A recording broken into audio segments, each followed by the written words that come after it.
Viral rumah striker timnas U16 Fadly Alberto yang sederhana jadi sorotan. Kisah inspiratif datang dari seorang striker timnas U16 Fadly Alberto Hengga. Tinggal di rumah sederhana tak mematahkan semangat Alberto dalam meraih prestasi. Dilansir dari Bangka Pos, Alberto merupakan pemain timnas kelahiran Timika, Papua Tengah. Dirinya dikenal usai membela timnas U16 di tengah keterbatasan hidupnya. Diketahui, Alberto tinggal di sebuah rumah sederhana bersama ibu dan adik perempuannya. Kondisi rumah Alberto pun jauh dari kata mewah. Dindingnya terbuat dari kayu dan berdiri di atas lahan milik perhutani di Desa Banjarsari, Kecamatan Trucuk, Kabupaten Bojonegoro, Jawa Timur.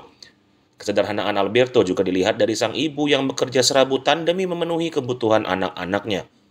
Saat disinggung terkait impiannya, Fadly Alberto mempunyai mimpi untuk membahagiakan orang tuanya. Impiannya bisa membanggakan orang tua, membangunkan rumah ibu dan adik, ujarnya.